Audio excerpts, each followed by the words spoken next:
Está no ar. Gente que Fala. O melhor programa de debates do rádio brasileiro. Gente que Fala tem texto e direção geral do jornalista Fausto Camunha.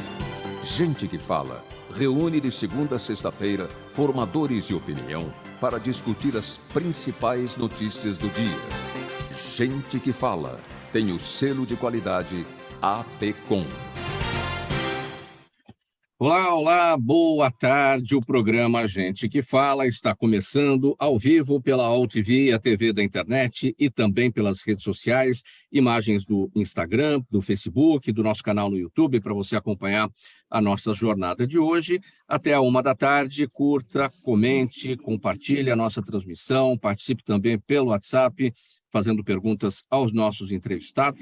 973350038 é o número, mais uma vez, 973350038. Eu sou o Mauro Friesman, meio-dia em ponto, segunda-feira, vamos iniciar mais uma semana, vamos por aqui com empenho, com dedicação, com saúde, boa sorte para todos nós, escalando agora os nossos entrevistados de hoje, dessa edição do programa Gente que Fala. Cláudia Carleto, jornalista, ex-secretária de Direitos Humanos da cidade de São Paulo, candidata a deputada federal pelo PSDB. Tudo bem, Cláudia? Bem-vinda.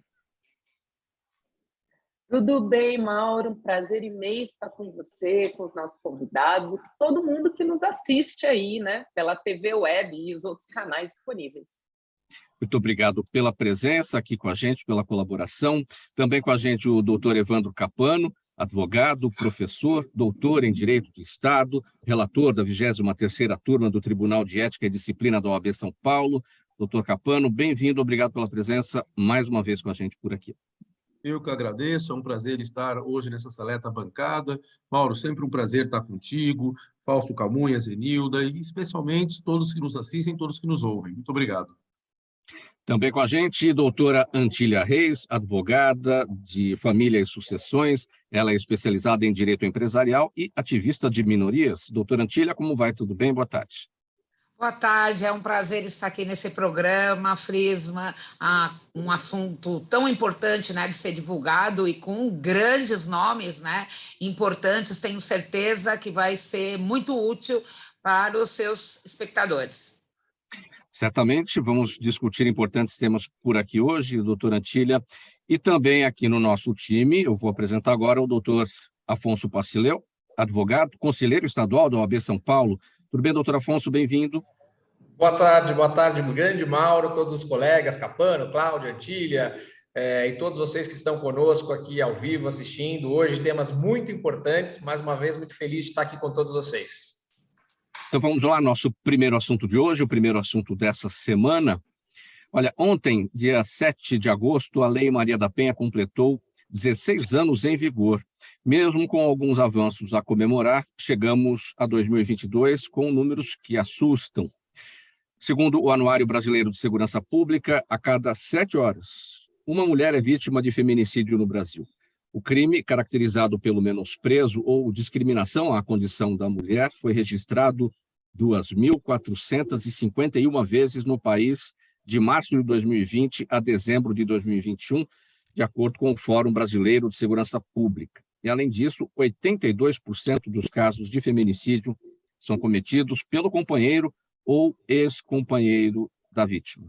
Doutor Capano, eu começo com você a respeito desse tema. O doutor Capano, que é autor do livro Advogando na Lei Maria da Penha, escrito por ele junto com o irmão Fernando Capano também.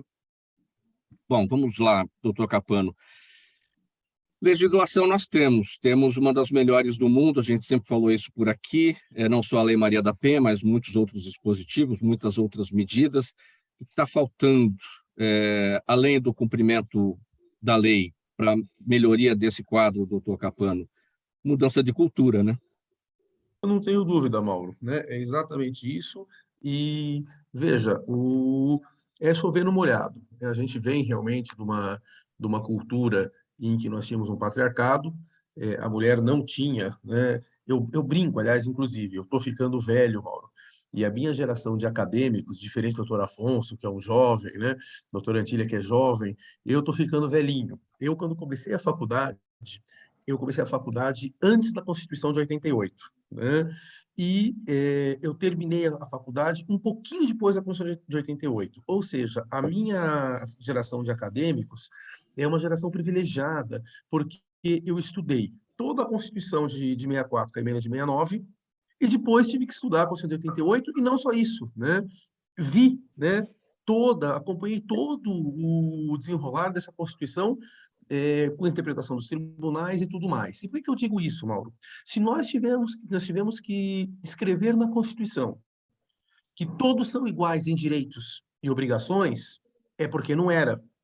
Se nós tivermos que escrever que tem que ter ampla defesa e contraditório, é porque não tinha, né? Então, veja, nós temos de um quadro, né, lá em 88, que as mulheres não eram iguais mesmo, né? Se a doutora Cláudia Carleto quisesse, né, na década de 60, não é lá Grécia, não também Roma, quisesse assinar, fosse casada e quisesse assinar um contrato para constituir uma empresa, precisava da assinatura do marido.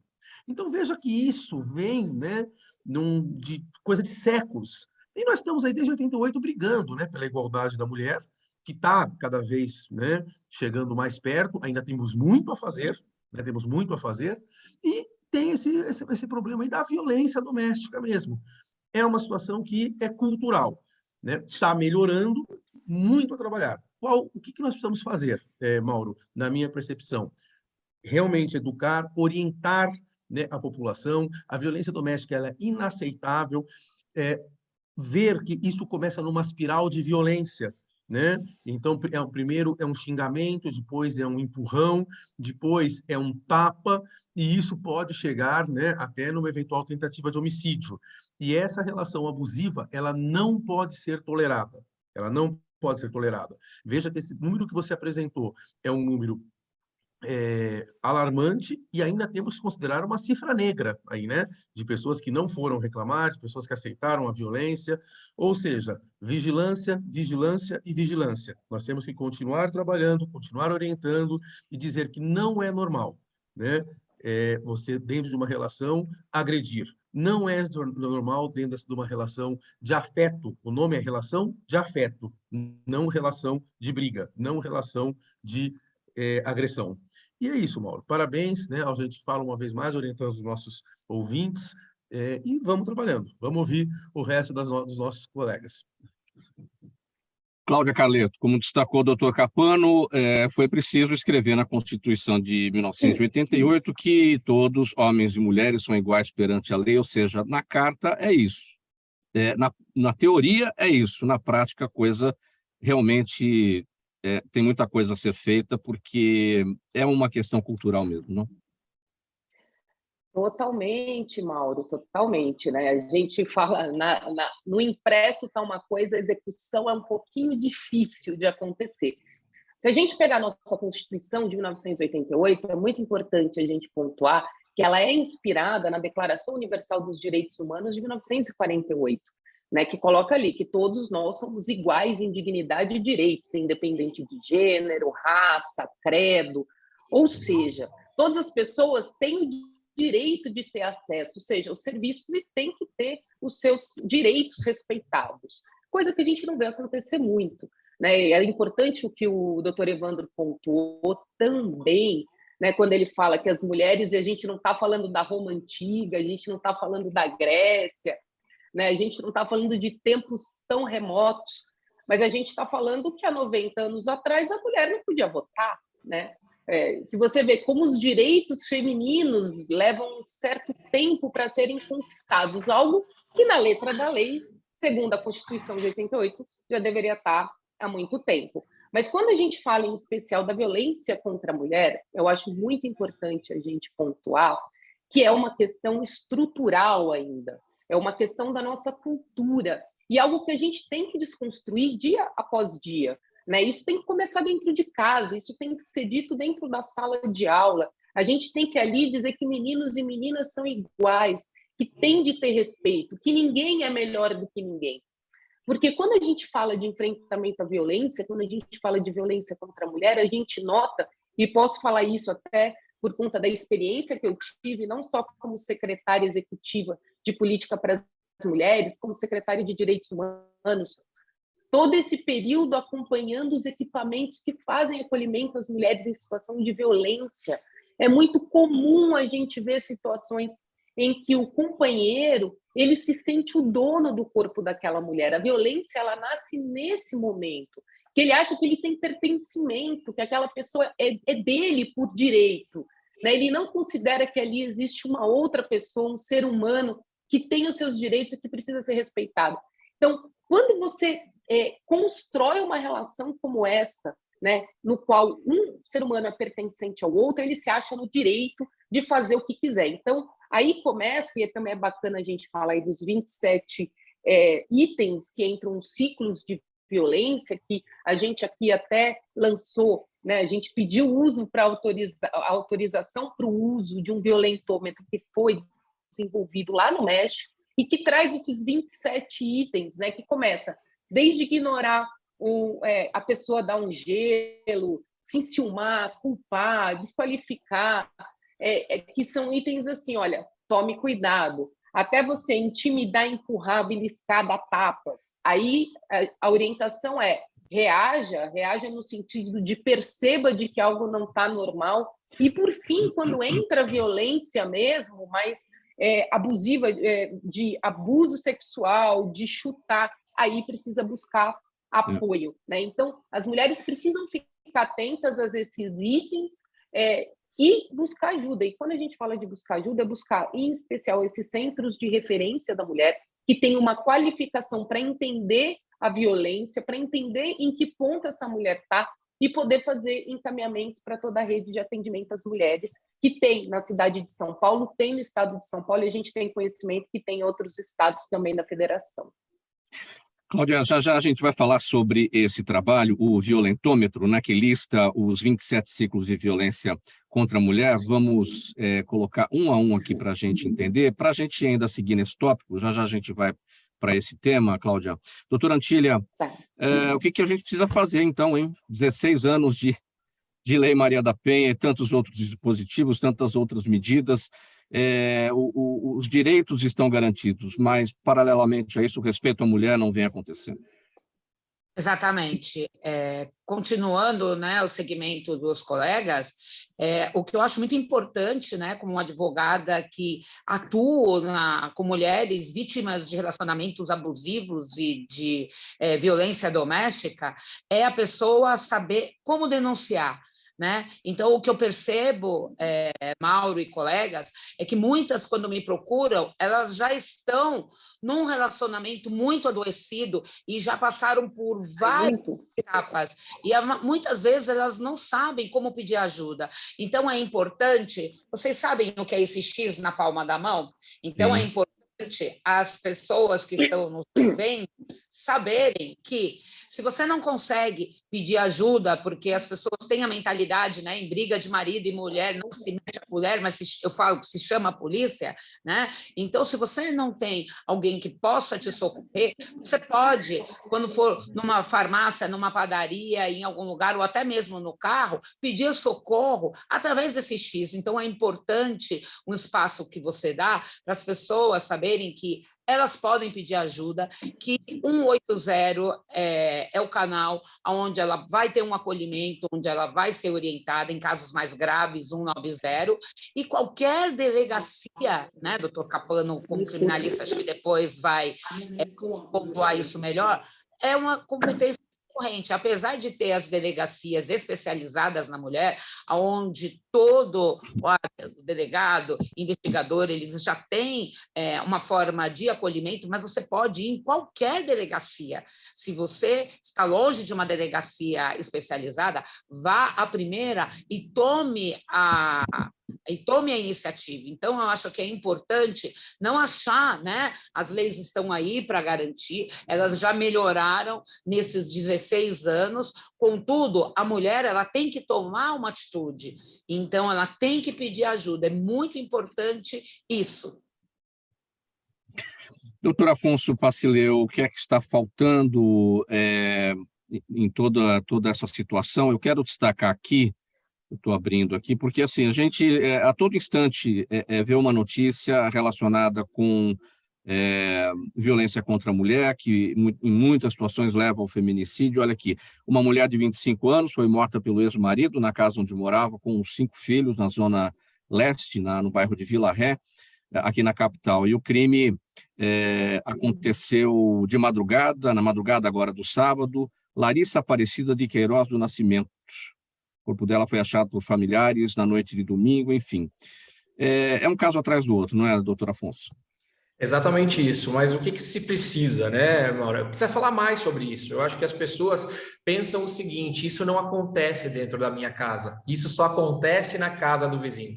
E eu tô aqui até para fazer um relato da minha família, da minha vida. Isso aconteceu dentro da minha casa. Eu tinha 10 anos quando a minha irmã foi assassinada pelo namorado, né? Isso é anterior à Lei Maria da Penha, enfim.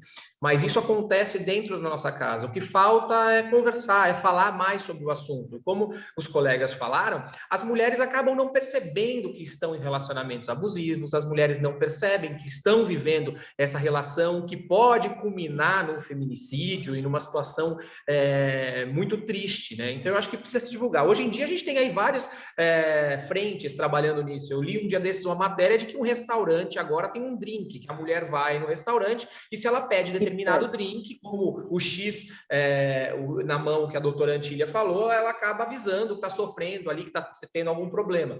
Então, assim, os restaurantes estão trabalhando, o que a gente precisa é escutar mais, é saber mais. A Lei Maria da Penha, ela pode ser... Hoje ela existe a Lei Maria da Penha virtual, e poucas pessoas sabem disso, que é só entrar num site ali, fazer um cadastro e tal, e você já tem esse auxílio da Lei Maria da Penha. Então, na verdade, eu acho que precisa falar mais, programas como esse teu aqui, que trazem esse tema, isso precisa ser falado nas escolas, isso precisa ser falado em faculdades, isso precisa ser falado em todos os lugares, para que as pessoas saibam que estão amparadas e que isso pode acontecer com elas. Elas não têm essa noção. Acabou aquela história de que os antigos diziam, né, que em briga de marido e mulher não se mete a colher. Se mete a colher, sim. A gente, quando sabe de alguma situação, a gente tem que levar adiante, a gente tem que fazer a coisa aparecer. Não é isso, doutor? Em verdade, Mauro, deixa eu fazer uma observação. A doutora Antília falou uma coisa interessante, que não precisa ser a delegacia da mulher, e mais, né? Às vezes a mulher, também que a gente fala que fica uma coisa às vezes etérea, o X é importante, mas saber que isso também tem a questão de assistência social. Qualquer centro de referência de assistência social faz o abrigamento da mulher. Ou seja, se ela estiver numa situação de violência, e a gente sabe que tem a violência psíquica, uma violência moral, mas a violência física mesmo, e às vezes a pessoa tem medo de morrer. Essa é verdade. Isso é verdade. Se ela conseguir escapar e ela for no centro de referência, há o abrigamento imediato, né? A gente retira a mulher do local de trabalho, retira de casa, abriga, né? Faz o abrigamento e ela ganha um fator do LOAS, né? Que é a Lei Orgânica de Assistência Social. E veja, a Lei Orgânica de Assistência Social, isso é tão grave que ela divide a proteção em proteção básica e proteção especial. Isso está no LOAS.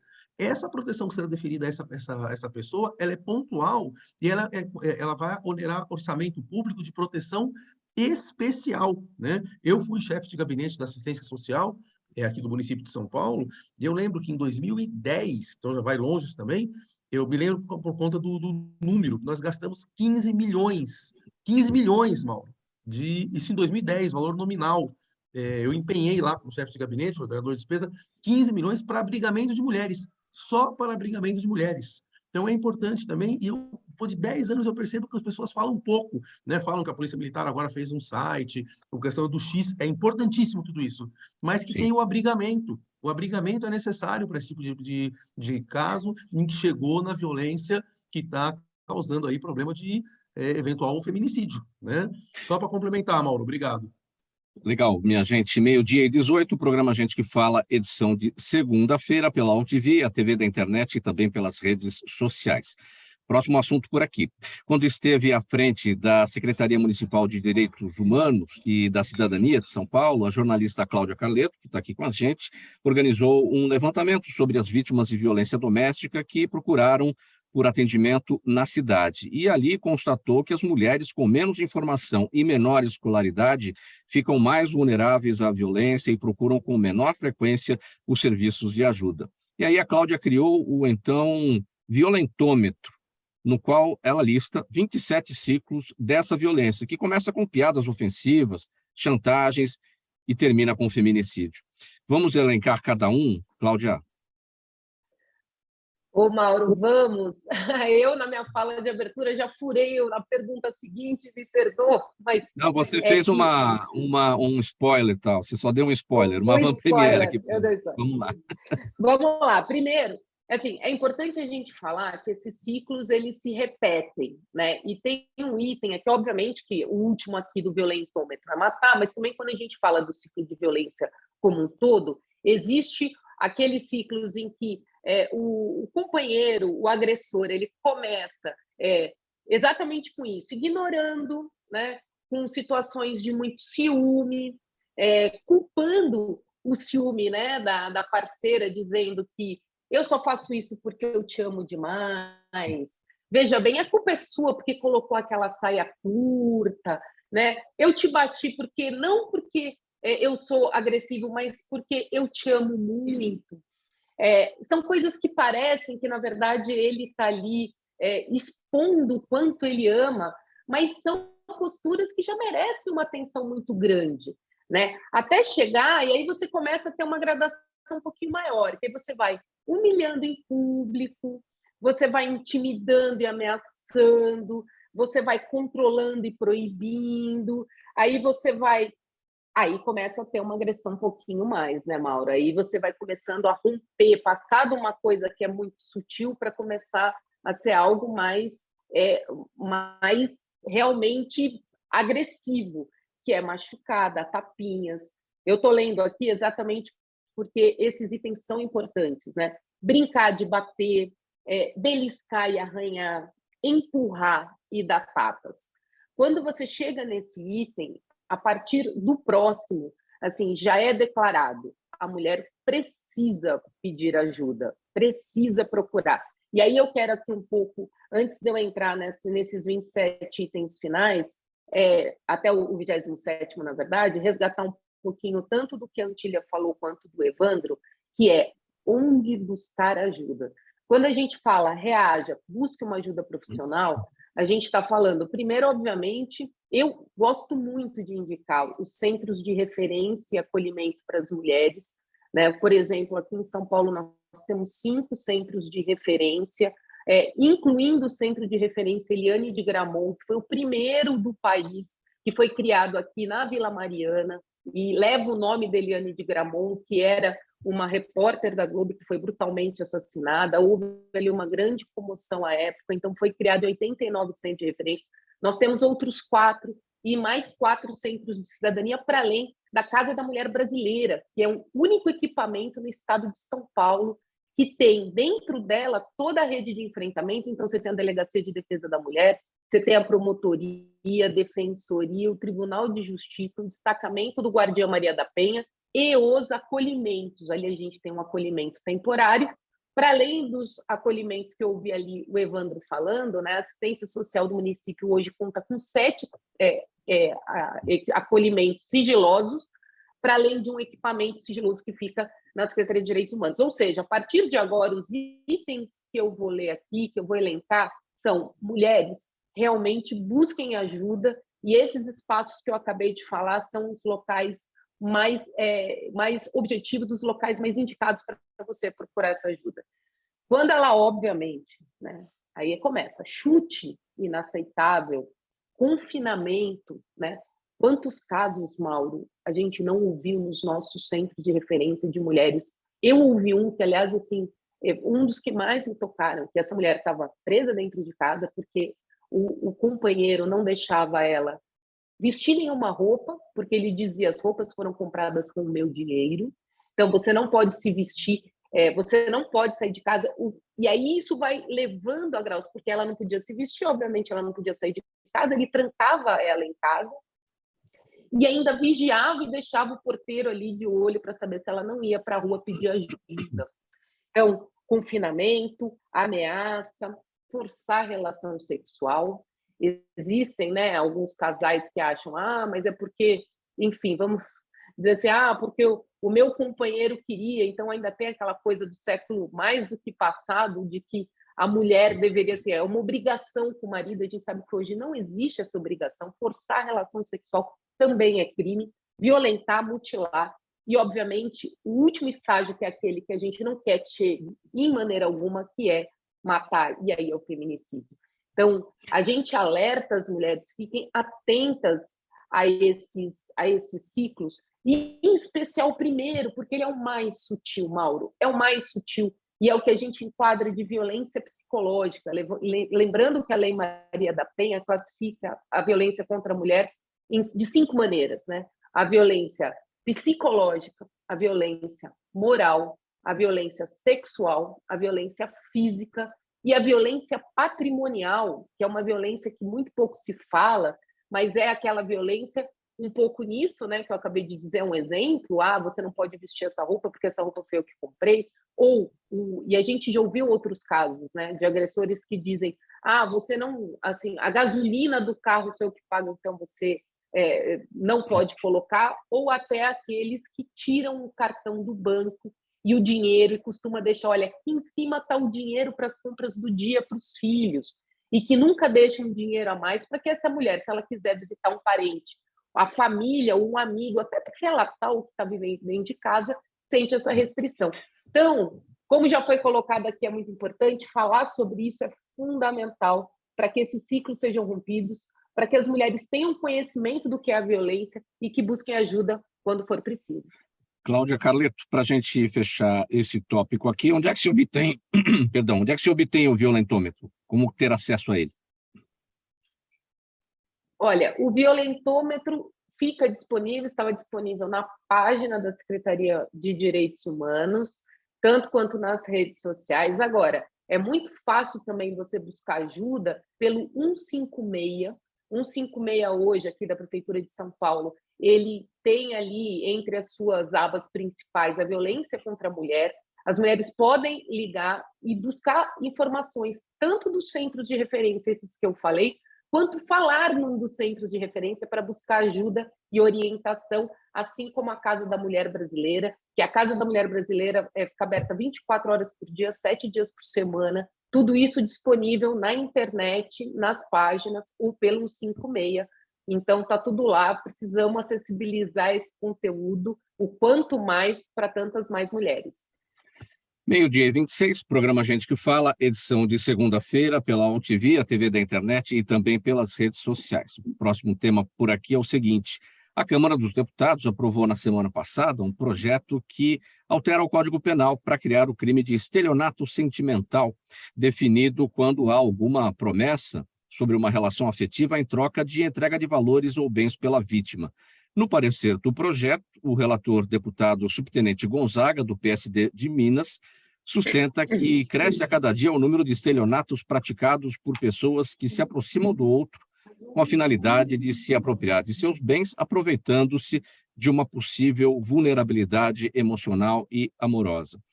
Doutor Evandro Capano, para explicar o que tudo isso significa, o texto ainda vai para o Senado, né? Tem uma etapa pela frente aí, a proposta foi aprovada aí só numa primeira etapa, na Câmara dos Deputados. O que vem pela frente?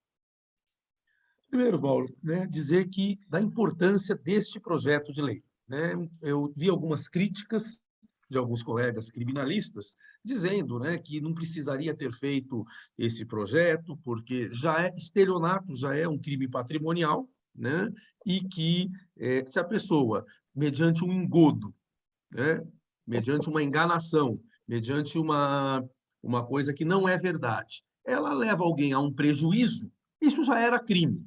Né? Bom, se nós formos ser exatamente técnicos assim, eu concordo, Mauro, não precisaria ter feito um estelionato sentimental. Mas o projeto de lei, como tem também, né, o doutor Antilha lá, me corrija se eu estiver errado, mas alienação parental, teve a mesma discussão, né? Já tem alienação parental, é o problema da guarda, é o problema até da violência, né? E nós já tínhamos legislação para isso.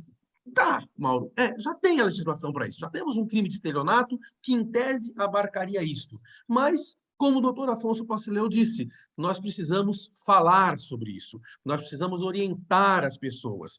E, realmente, e aqui a vítima pode ser tanto um homem quanto uma mulher, Infelizmente, quero crer que ainda estamos falando de vítimas, na sua maioria, mulheres, né? Mas no óbito inverso, mas toda vez que nós tivermos uma enganação, Mauro, essa palavra, enganação, né? Brincando com o sentimento alheio, brincando com o coração da outra pessoa, e disso tirando uma vantagem patrimonial, isso é crime, Mauro. Isto é estelionato. E aí nós demos essa sentimental, que é importante que a gente diga, que a gente fale sobre isso, reiterando, uma vez mais, falando sobre isso. Porque, inclusive, tem muito juiz, né, que na prática falava assim, não, estelionato, né, é aquele estelionato em que o pessoal foi lá e comprou, vendeu o bilhete premiado da loteria, montou o que nós chamávamos antigamente, né, hoje o pessoal novo não sabe o que é uma arara, né, montou um estabelecimento, operou um ano aí no mercado, arrumou um grande empréstimo no banco e sumiu, né, muitos juízes estão ainda com essa concepção do estelionato à moda antiga, né, e hoje, com toda essa parafernália tecnológica que nós temos, com todas as mídias sociais, isso aumentou a possibilidade desse estelionato sentimental.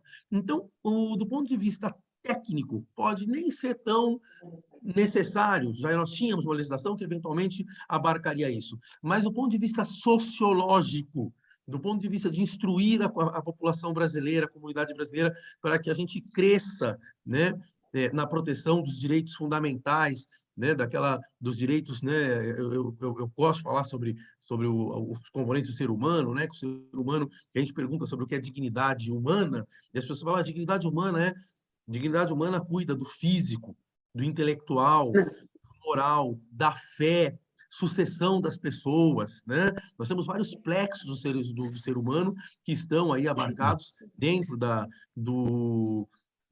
dignidade humana, que não é um princípio, não, é fundamento do Estado brasileiro, está no artigo 1º da Constituição. De maneira que esse projeto é muito bem-vindo, tomara que o Senado continue aprovando, para que nós tenhamos, né? Pode até ser meio pleonasmo, né? Estelionato sentimental, estelionato. Tá bom, mas é importante que a população enxergue, que a pessoa que é leiga, que a pessoa que não estudou direito, enxergue que brincar com o coração alheio para tomar dinheiro de alguém, isto é reprovável, isto é crime, isso mexe com o físico da pessoa, mexe com a moral da pessoa, mexe, né, com o direito de sucessão das pessoas, porque ela perde o tempo dela ali, passa o time, e ela acaba não tendo um outro parceiro que seria digno, né? Vem em bom tempo, nós estamos trabalhando, né? Isso, na minha percepção, sociologicamente, foi importante a aprovação desse projeto, Mauro.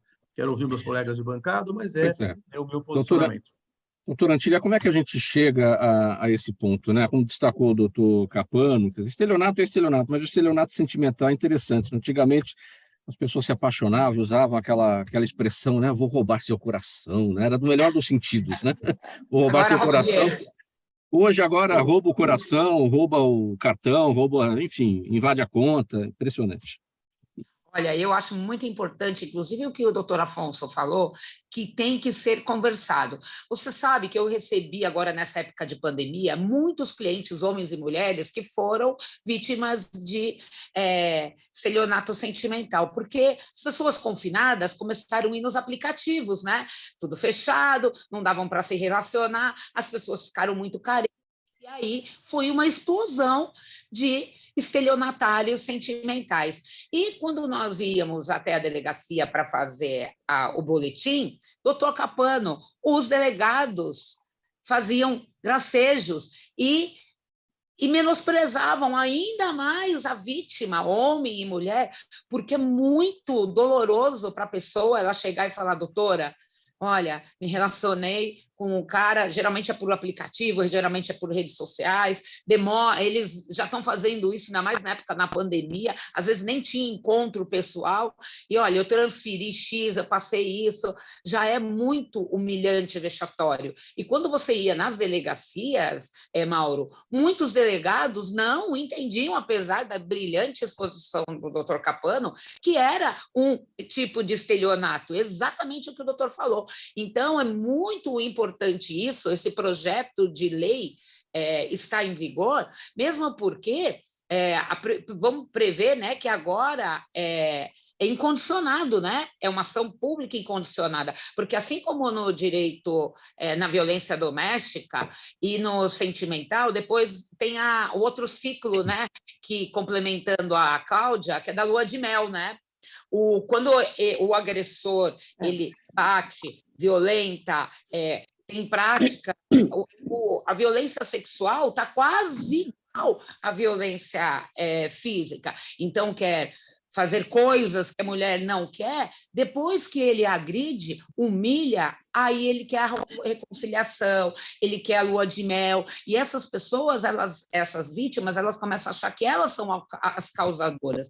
No estelionato sentimental, elas se sentem envergonhadas, e são geralmente pessoas, para transferirem valores grandes, não é uma população minoritária, de baixa renda, geralmente são empresários, empresárias, profissionais liberais que tenham discernimento bom das coisas, mas nessa época de pandemia as pessoas ficaram muito fragilizadas. E eu lembro que quando eu fui na delegacia, o delegado deu risada e não quis fazer, eu tive que ir para o Ministério Público, para a Corregedoria, eu fiz uma postagem no meu Instagram e a quantidade de pessoas, homens e mulheres, que mandaram mensagem, puxa, eu passei por isso, mas eu procurei na internet, eu procurei me informar e não sabia que existia estelionato sentimental, então eu não fiz nada, eu deixei quieto. Então é muito importante ter espaço como esse que você está dando, né, para a gente fazer o alerta para a pessoa.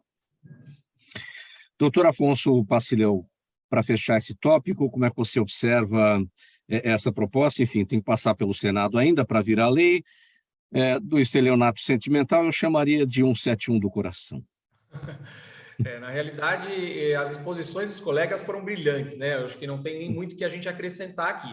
Mas a grande verdade é que a proporção do estelionato sentimental, porque desde que o mundo é mundo isso acontece, né? As vítimas hoje, elas são homens, elas são mulheres, elas são jovens, elas são idosos, só que a proporção é muito grande. Hoje a vítima é escolhida pelas redes sociais, né? Então é muito mais fácil você encontrar, as pessoas estão expostas, as pessoas se expõem nas redes sociais, então você é escolhido. E eu digo que os estelionatários, muitas vezes, aí eles são profissionais nisso, né? Em série, ele sai de uma, entra para outra, que faz com a outra, e por aí vai. Então, quanto mais se falar, quanto mais se colocar o assunto aí, mais as pessoas se atentam, que isso pode acontecer dentro de casa, mais uma vez. Então, eu acho importantíssimo o projeto. Ele é importantíssimo e o mundo mudou, então o mundo vai mudando, é necessário que a legislação também mude e que as coisas aconteçam dessa forma. Faltando 23 minutos para 1h da tarde, programa Gente que Fala, edição de segunda-feira aqui pela AllTV, estamos ao vivo, uma paradinha breve, golinho de água para cada um, intervalo, mensagem do nosso apoiador e a gente volta em seguida. Até já. Toda ação estratégica de sucesso tem um componente fundamental, um instituto de pesquisas ético, rápido e preciso. Afinal, é ele que vai fornecer informação confiável, sem achismos e palpites. E isso, numa época de mudanças rápidas e repentinas, é fator crítico de sucesso. A Orbis é um instituto de pesquisas que une precisão e confiabilidade estatística com a mais alta tecnologia de pesquisas do mercado. Tem inteligência artificial, robótica, big data, entre outros recursos, para que você tenha uma informação correta, confiável, com o menor custo e no menor tempo possível. Na sua próxima ação, seja ela corporativa ou política, comece pela Orbis, porque com a informação correta você vai mais longe, mais rápido e com mais segurança. 22 minutos, faltando agora para 1h da tarde, estamos de volta pela AllTV, a TV da internet e também pelas redes sociais. Este é o programa Gente que Fala e vamos ao nosso próximo assunto aqui com os nossos entrevistados de hoje.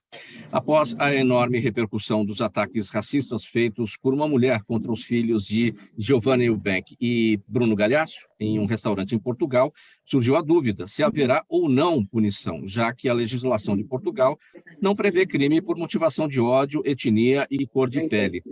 Mas, apesar disso, os crimes não ficam impunes. Segundo especialistas, graças a tratados internacionais de direitos humanos e também ao Estatuto dos Refugiados, há a possibilidade de indenização às vítimas, por exemplo, por danos morais na esfera civil. Doutora Antília, então, como não temos possibilidade de punição por crime na esfera civil, qual é o fundamento aí? A Declaração Universal dos Direitos Humanos como base para tudo isso? Exatamente, você já definiu, né? No caso com o casal de atores, né, há uma lacuna na legislação criminal, apesar que já tem um projeto de lei desde 2021 tramitando justamente para tipificar isso na legislação penal, e agora com essa repercussão, onde até o presidente da República, né, foi obrigado a se desculpar e falar sobre o tema, entendo que, pelo que eu andei lendo, que deu uma agilizada nesse trâmite, né? Agora, na parte civil, com certeza, né, os tratados internacionais, como você disse, vão fazer uma punição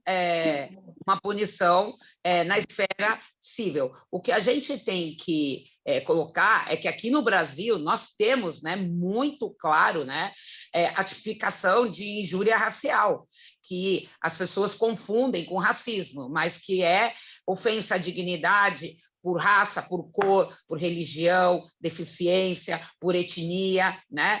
E o código, ele é bem claro, o doutor Capano, que é um mestre nisso, vai poder falar, mas as palavras depreciativas, vexatórias e humilhantes associadas à cor, né, com a intenção de ofender a honra da vítima, está muito bem tipificada no nosso código. E o racismo é aquela conduta discriminatória dirigida a um grupo ou uma coletividade, né? Por exemplo, não pode entrar no estabelecimento comercial, acesso à entrada social, isso a gente vê demais, né? Uso de elevadores, emprego, o que a gente recebe de denúncia, né, por discriminação, em entrevistas de emprego, né? O que é importante falar, mais uma vez, é que a gente tem que ter prova, né? Para você denunciar esse tipo de coisa, tem que ser prova. Hoje em dia todo mundo tem celular, então vídeo, áudio, é muito fácil. Isso é o que o doutor Capano e o doutor Afonso falaram, sempre acontecia esse tipo de situação. O que acontece é que as redes sociais, agora todo mundo nesse frisson de filmar e gravar tudo o que acontece, a pessoa vai num show, ela não está vendo o show, ela está filmando para postar, as coisas estão aparecendo, né? Então, isso é importante dizer que o STF, em 2021, equiparou a injúria racial, né, com o racismo. Então, ele é um crime imprescritível e inafiançável. O STF, por aqui, no ano passado, equiparou, né, o crime de injúria racial, a injúria racial ao crime de racismo, né? Ou seja, estamos muito mais avançados aqui em termos de legislação do que acontece em Portugal. Agora, como você destacou, o próprio presidente da República lá veio a público para falar a respeito, quer dizer, a repercussão desse caso por lá deve fazer com que a legislação por lá também seja olhada de forma diferente, que avance. Tem um projeto lá, né, nesse sentido, e que está meio parado, meio engavetado, quer dizer, agora ganha empurrão? Agora veio, eu estive lendo uma entrevista da deputada, que é autora, depois que o presidente falou, ele já está indo em trâmite para votação. Então, assim, porque isso sempre teve lá, sempre, inclusive, os brasileiros, eles são vítimas de discriminação quando eles vão a Portugal, até pela relação histórica, né, de colônia. Então, isso sempre aconteceu. O que não tinha é a repercussão que esses atores brasileiros deram ao caso. Então, a coisa ficava sempre ali, sem ter uma divulgação. E quanto tempo poderia levar para o Bruno e a Giovana e os filhos, né, serem indenizados aí de forma pecuniária, né, porque aí na esfera civil, de acordo com tratados internacionais, a Declaração Universal dos Direitos Humanos, por exemplo, isso levaria muito tempo? Eu estava estudando sobre isso, porque muita gente me questionou. Infelizmente, como são casos novos, né, que vão fazer jurisprudência ainda, ou seja, que depois vão nortear outros casos, eu entendo que no trâmite normal, demoraria muito, mas com a repercussão que teve, eles estão sendo obrigados a dar uma satisfação para a sociedade, porque depois desse caso, e é o que foi falado aqui pelos meus brilhantes colegas, nunca é um caso isolado, é a pessoa que comete a violência contra a mulher, o estelionato sentimental e a discriminação, ela faz reiteradas vezes, não é uma vez só, são repetições, são atitudes repetitivas. Essa mulher mesmo, no caso do Bruno, ela já tinha ofendido vários imigrantes, vários refugiados, várias pessoas que estavam lá. Então, várias pessoas começaram a procurar a polícia portuguesa, as autoridades, por conta dessa mesma pessoa. Então, eu acredito que talvez a comoção e a visibilidade forcem um trâmite maior. E certamente ela faz tudo isso lá em Portugal pela lacuna que existe na lei. Se ela estivesse em outro país com uma lei mais avançada, dificilmente ela teria condições de agir da forma como agiu. Faltando 16 minutos para 13h, próximo tema, doutor Afonso, vamos falar sobre o seguinte: a sociedade brasileira passou por diversas transformações sociais nos últimos anos, e uma delas, em especial, envolve a guarda alternada. O que é isso? Há um crescente interesse de homens que, após o fim de seus relacionamentos, buscam a justiça para pleitear esse tipo de guarda para passarem mais tempo com seus filhos. A guarda alternada se caracteriza pela distribuição de tempo em que a guarda deve ficar com um e com outro genitor. E essa medida, porém, não é tão simples, exige uma forte adaptação das rotinas, tanto dos pais quanto dos filhos. Como é que tem sido isso no Brasil aqui, doutor Afonso? Pais que têm a guarda compartilhada, geralmente os filhos ficam com as mães, né, numa separação, ou com os pais, né, não de forma compartilhada. Eu acho que o programa de hoje, aqui os temas que a gente vem falando desde o começo, eles trazem aí um histórico dessa situação, né? O mundo mudou absurdamente, a relação pai e filho, mãe e filho mudou. A mulher hoje, ela vem aí avançando na questão da igualdade de direitos, e que bom, né? Hoje a mulher, ela não é mais aquela que fica em casa, que cuida da família, que cuida da casa, que faz a comida. Não, a mulher hoje, ela sai, ela trabalha da mesma forma que o homem, e muitos ficam em casa. Mulheres são provedoras hoje, ganham muitas vezes mais do que homem em alguns momentos. Enfim, então o que nós temos é uma nova realidade. Quando a gente fala aqui de guarda alternada, a guarda alternada, ela já é ela está no nosso ordenamento, mas ela não é muito utilizada. Por que ela não é utilizada? Porque, na verdade, a regra hoje é a guarda compartilhada, é aquela onde pais, mãe e pai, né, decidem o que for melhor para a criança, então todas as decisões são conjuntas. Então, essa é a regra no Brasil. Agora, a guarda que eu defendo, que ela não é a guarda alternada, ela seria a guarda compartilhada com alternância de residência, ou seja, continuam os pais tomando decisões conjuntas, porém a criança passa a ter duas residências, ela divide o tempo, metade com o pai, metade com a mãe. Isso é bom porque pai não é visita, até a Ordem dos Advogados do Brasil, aí ela faz até uma campanha nesse sentido, de que pai não é visita, né? Normalmente nos divórcios, nos documentos de guarda, fala, o pai irá visitar a criança aos sábados, a cada 15 dias, e pai não vai visitar, então o pai ele precisa o quê? Conviver, e a convivência se dá com a divisão de tarefas iguais, de todos os momentos, né? Conviver nos bons momentos e nos momentos não tão bons, não levar para a escola, não preparar lanche, não está ali no dia a dia da criança. Então, hoje, pais ganham aí espaço nesse sentido de requererem esse maior tempo de proximidade com os filhos, e as mães acabam por aceitar, entendendo que também para elas, quando há separação do casal, existe um novo momento, uma nova vida, né? Um recomeço para todos. Então, esse momento de estar com os filhos é importante para os dois, mas o momento também de ter o seu momento de cuidar da sua vida também é importante para a mãe, como também é importante para o pai. Então, a guarda compartilhada com residência alternada, eu entendo aí que é uma guarda que vem ganhando movimento no Brasil, em que pese ainda lento, tá? Mas a cada dia a gente vem vendo aí na jurisprudência decisões homologadas nesse sentido, e muitos pais e mães entrando em acordo para que essa guarda seja aplicada aí no relacionamento deles. E como é que os operadores do direito têm atuado nesses acordos, né, entre pais separados, doutor Afonso? Porque, assim, tem muitos pais que não se dão bem, né? E aí acaba que isso sobra para os filhos. A gente tem a questão da alienação parental, né? Então, quando pai e mãe não se dão bem, acaba que acontece um pouco de alienação parental. Com a guarda compartilhada com residência alternada, os estudos que são feitos em outros países, Europa, no Ocidente, o que se verifica? A alienação parental diminui, aquela sensação de vitória, né? Porque aquele que tem a guarda, que fica com mais tempo com a criança, ele tem uma sensação de vitória. E a criança, por sua vez, tem problemas aí inúmeros, né? No sentido de fico menos com meu pai, ou fico menos com a minha mãe, ou escuta demais o que não deve escutar, enfim. Então, o que tem se estudado? De que essa guarda compartilhada com residência alternada, ela diminui todas essas questões para a criança, principalmente as questões emocionais, psicológicas que acabam abalando ela. Por quê? Porque diminui a questão de alienação parental. Então, no ordenamento, o que tem sido feito? Cada vez mais os pedidos são feitos nesse sentido, os juízes estão deferindo quando há um consenso entre pai e mãe, mas assim, o juiz, sem haver o pedido de pai e mãe, ele acaba por não deferir, tá? Tem que haver, sim, um acordo entre pai e mãe nesse sentido.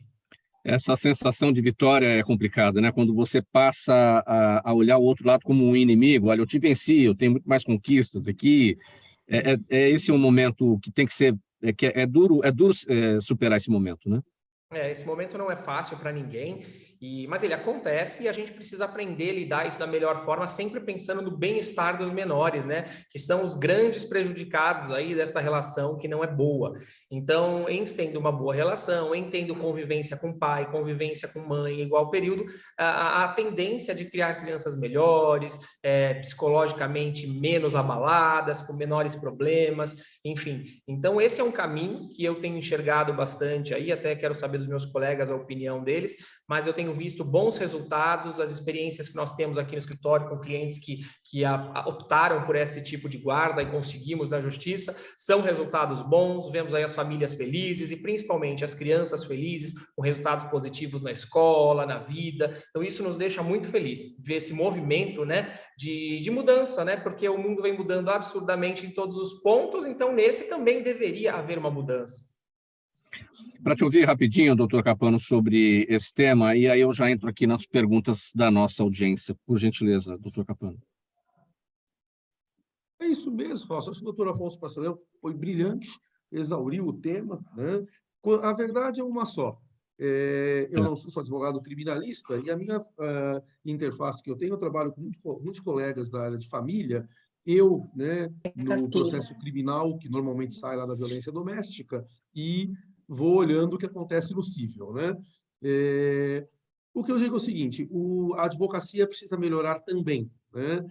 Eu vejo muito processo em que a briga não é dos clientes, a briga é dos advogados, né? Então, um querendo aparecer mais que o outro, um querendo fazer mais que o outro, e deixar aí para os colegas advogados que estão nos ouvindo, que tão importante quanto o doutor Afonso falou, é que os colegas tenham a função de que a nossa função, me parece, que é conciliar o casal. A nossa função, me parece, que é tentar, na medida do possível, conciliar as pessoas. E quando se trabalha nessa linha que o doutor Afonso está muito bem colocando, ganha todo mundo, inclusive, né, todos os atores, e aí incluindo os advogados, juízes, Ministério Público, no tal do drama processual, né? É isso mesmo, Afonso. Estou contigo. É isso mesmo. Doutor Afonso, a gente está falando de modernidade, né? De homem moderno, de casais modernos, de transformações sociais, né? Nesse sentido aqui, uma pergunta do Antônio Carlos Mendes, ele está no Facebook, nossa audiência no Facebook, ele diz assim, ele pergunta, nossos juízes estão devidamente atualizados para julgar tantas mudanças que tivemos recentemente, principalmente nas áreas de relações pessoais e familiares? Olha, a pergunta é muito interessante. Na verdade, eu acho que o nosso judiciário ele vem se aperfeiçoando como todo dia. Mas, na verdade, não são os nossos juízes. Eu acho que todos nós não estamos acostumados com a rapidez da mudança. A transformação é absurda. E a internet acelera isso vezes 1000. Então, o que muitas vezes está acontecendo aqui ainda não chegou em outro estado, né? Em São Paulo, as coisas acontecem mais rapidamente. Eu acho que em São Paulo, o nosso judiciário ele já está mais adaptado a escutar e a entender essa realidade. Em outros estados eu vejo que ainda está um pouquinho mais difícil decisões nesse sentido, mas eu acredito que é rápido, eu acho que esse movimento ele está vindo muito rápido e eu acho que o nosso judiciário vem sim, como o Capano disse, né, buscando sim essa conciliação, entendendo que não é vitória de um ou vitória de outro, de que nós precisamos pensar no interesse do menor, o que é melhor para o menor, e a conciliação é o melhor dos caminhos. Então, os advogados estão mudando postura, a gente vê muito mais advogados aí advogando com direito sistêmico, um direito mais menos doloroso, né, para as partes aí, e o judiciário também, a gente vê o judiciário também trabalhando com a questão de direito sistêmico. Então, eu acredito que sim, eu acho que ainda não estamos como devemos, como queremos, mas a evolução está acontecendo no dia a dia, a gente vai enxergando isso. Doutora Antília, a Fernanda Martinelli, nossa audiência no YouTube, quer saber quais seriam as dificuldades jurídicas para sucessões que incluem menores. Eu não entendi a pergunta dela, desculpa. Ela pergunta quais são as dificuldades jurídicas para sucessões que incluem menores. Sucessões que incluem menores. Menores de Quando idade. tem menores, você tem que saber se eles são absolutamente capazes ou relativamente incapazes. Então, você tem os absolutamente incapazes, que eles são representados pelos genitores, e os absolutamente capazes, os relativamente incapazes, eles são assistidos. Então, essa é a diferença. Toda vez que tem menor numa sucessão, o Ministério Público ele é obrigado a se pronunciar. Quando não há menores, então o Ministério Público não se posiciona nem em separação, divórcio, e nem nas sucessões, mas a partir do momento que tem interesse do menor, é obrigatório pela lei que o Ministério Público se manifeste. O menor ele é representado no processo pelos pais, ou de forma assistida, ou como representada. Cláudia Carleto. O seu Jaime do Jardim Bonfilholi, nossa audiência de todos os dias, ele mora no Zona Oeste aqui da capital, e ele pergunta o seguinte: qual é o efetivo programa na área de direitos humanos desenvolvido pelo poder público para Cracolândia e seus entornos? Olha, ali na Cracolândia, a gente tem um programa que vem desde algum tempo que chama o Redenção, né? O Redenção é um programa que prevê que esses usuários de droga possam ser tratados no âmbito da saúde pública, porque a gente sabe que o uso de drogas é feito de uma maneira, enfim, indiscriminada, e ali na Cracolândia, que eu gosto muito de falar, Mauro, é que ali é onde você tem o que a gente chamaria o fim de todo, assim, de um conjunto muito grande de usuários. Quem não consegue se libertar da droga acaba indo parar na Cracolândia, né? Então, são pessoas que têm muito mais difícil o resgate, né, do uso da droga. Tanto que, para isso, foram criados os CIATs, que são serviços integrados de atendimento terapêutico, né, no qual essa pessoa, esse adicto, ele entra, passa por atendimento psicossocial, passa por atendimento com médicos de saúde, porque você precisa ali fazer uma política de redução de danos para que ela consiga sair do uso das drogas. Então, veja, é um processo longo, é um processo demorado. Muitas dessas pessoas que entram no programa acabam reincidindo no uso da droga. Então, assim, infelizmente, a droga dentro dos lares brasileiros e mundial é uma triste realidade, né? E que é de muito difícil rompimento desse laço. Por isso que é importante a gente fazer um trabalho incrível de prevenção, né? Mas, para além, obviamente, de você cuidar da pessoa, do adicto, né, você também tem que ter uma política ali efetiva contra o tráfico, e aí você entra numa seara de segurança pública. Mas, no âmbito dos direitos humanos, a gente está ali para preservar a dignidade das pessoas, para a gente entender esse ser humano e para a gente resgatá-lo e dar para ele todas as oportunidades e as portas de saída para que ele deixe de viver naquela situação. Doutor Evandro Capano, a Patrícia Rodrigues no Instagram. No seu ponto de vista, os aplicativos de paquera poderiam ser melhor regulamentados ou até eventualmente punidos, de modo a evitar tantos estelionatos sentimentais? Pergunta aqui da Patrícia Rodrigues no Instagram. Patrícia, eu sou um homem que não gosta de muita regulamentação. Acho que quanto mais você regulamenta, pior fica. O que nós temos é que ter, porque de regra, vou justificar até essa minha posição, que todo mundo fala, nossa, né? Eu aprendi que o Estado brasileiro é muito pesado, sabe? Eles querem regulamentar tudo. E isso cria um custo do Brasil absurdo. Se a gente colocar mais uma regulamentação em cima desses aplicativos, nós vamos ter problema de aplicativo no Brasil, daqui a pouco eles param de querer operar no Brasil. Porque a gente tem que orientar as pessoas têm que ficar alertas, né, para o que está acontecendo, então por isso que o Gente que Fala existe, E quando isso estiver acontecendo, a culpa não é do aplicativo. A culpa é, né, do estelionatário, que ele trabalha basicamente com 3 situações, né? O Dr. Gustavo, delegado de polícia, presidente da Associação dos Delegados, ele fala muito bem isso, que as pessoas trabalham, o estelionatário ele trabalha com o sonho das pessoas, prometendo, né, um sonho, com o medo das pessoas, né? Ou com uma terceira situação em que a pessoa também quer se dar bem.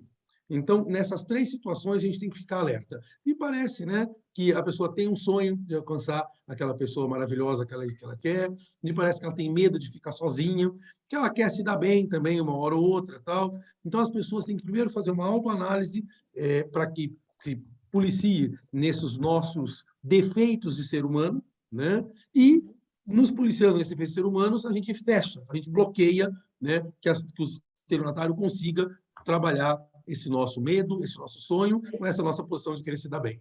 É uma questão de ser humano, não é uma questão de aplicativo. O aplicativo só facilitou um pouco, mas o ser humano é que está errado aí, tá bom? É a minha posição. Gente, só 5 segundos para a despedida de cada um. Capano, você começa muito rapidinho. Beijo no coração de todos, Mauro, especialmente no seu, da Zenilda, Fausto Camunha. E, olha, é um prazer estar com todos, com o Afonso, com a Cláudia, com a Antília, né? Um beijo no coração de todos. Afonso, 5 segundos para a sua despedida. Obrigado, amigos. Foi muito bom estar aqui com vocês. Obrigado, Mauro. Parabéns pelo programa. Doutora Antília, 5 segundos. Foi uma honra estar aqui com grandes colegas, com a Cláudia, com você, Mauro. Muito obrigada. Cláudia Carleto, 5 segundos. Gratidão imensa estar com vocês nesse meio-dia maravilhoso, uma hora de debate importante. Obrigada, os colegas foram brilhantes. Você também, Mauro. Muito obrigado pela presença de vocês todos aqui no programa Gente que Fala. Agradecimento em nome da nossa equipe. Estiveram com a gente hoje Cláudia Carleto, jornalista e secretária de Direitos Humanos da cidade de São Paulo, candidata a deputada federal pelo PSDB, doutor Evandro Capano, advogado, professor, doutor em Direito do Estado e relator da 23ª turma do Tribunal de Ética e Disciplina da OAB São Paulo, doutora Antília Reis, advogada de família e sucessões, especializada em direito empresarial e ativista de minorias, e o doutor Afonso Pacileu, advogado conselheiro estadual da OAB São Paulo. O programa Gente que Fala é uma realização da ABCOM, no apoio técnico na AltV, o Sérgio Oliveira. Valeu, Sérgio, o apoio por aí. Apresentação minha, Mauro Friesman, pauta e redação do Pedro Schiavon, Zenilda Salvato, nossa diretora de produção, jornalista Fausto Camunha, nosso diretor-geral. Na AltV, a direção-geral é do Alberto Luchetti. Você, do outro lado, espectador, internauta, a razão da nossa presença aqui todos os dias. 1 hora, 1 minuto, obrigado a todos, obrigado pela audiência. A gente se fala amanhã, ao vivo, a partir do meio-dia. Tchau.